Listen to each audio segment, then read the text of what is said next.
Ladies and gentlemen, how do? We're back on the Steve Parrish F1 bike this afternoon. We're not in the workshop, we're on the dining room table. Where else would you do it? Anyway, it's flipping cold out there. That's the other reason I'm inside. Okay, so when I bought the bike, three of the silencers were in good order on the expansion chambers. One was in a very poor state, which is this one. It looks to me like that's a glass fibre, a GRP tube. So other than it's an ISO, and it's been held together with tape, we had to do something with that. So cast your mind back, I bought some pre-preg carbon fibre. I bought a aluminium tube to use as a mandrel, which I could wrap around. And I roll wrapped the carbon fibre with a shrink tape. That gives us the lines, which is what's on the other three silencers.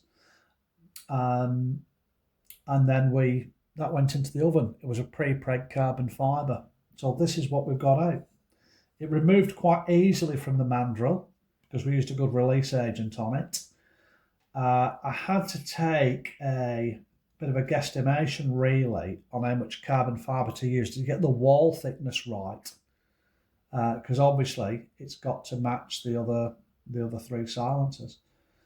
As luck would have it, when I've done it's off the mandrel, I've measured it, it's 0.5 millimetre larger in diameter than the original carbon tubes on the bike. So I'm going to call that a result, okay, by look rather than design, but never mind, that worked. Now, it's a unidirectional fibre, as I've said before. The strands run along the silencer. Now, somebody's informed me that the silencers off this bike are off the OW race bikes, off a works race bike. Anybody watching who's knows more about them can tell me that's right or wrong. I don't know. But either way, they're really light silencers. And of course, you know what I'm like by now. We need to get the end result right. So that's why I got to the lengths to manufacturing my own pre-preg carbon tube. So I'll be assembling that up shortly. Let's have a little look at these parts here. Well, they're quite straightforward. That's the end cap. Okay, but one thing I noticed, which is quite interesting, this is the one that fastens to the bolts up to the expansion chamber.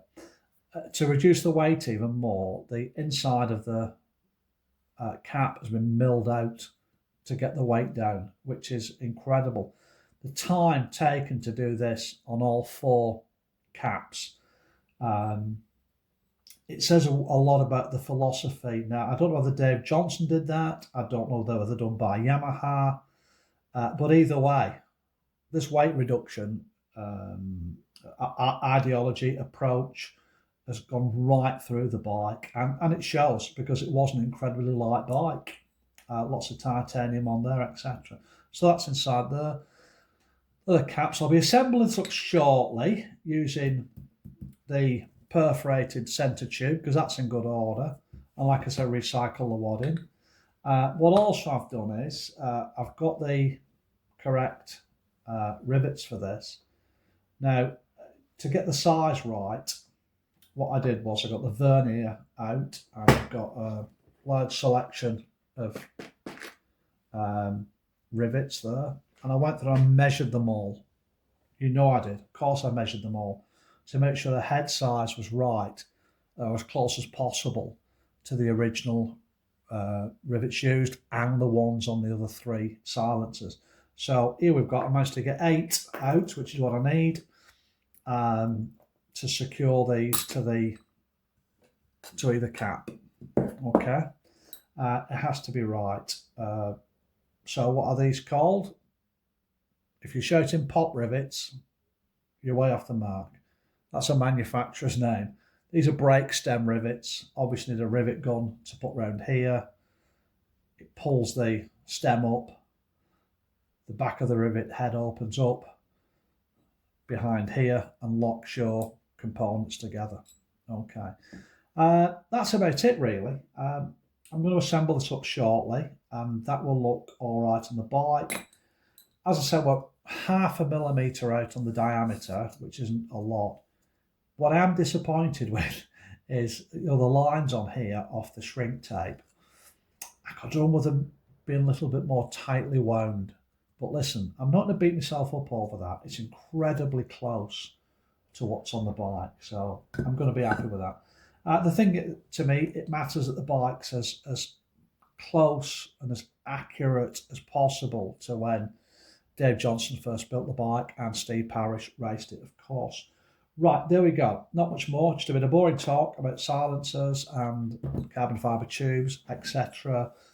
Right, everybody, look after yourselves, be lucky, and go and watch my other videos on YouTube, of which there are many. If you like them, press like. If you don't, that's okay too. Hey, be a follower, and then you get notified when new videos come up.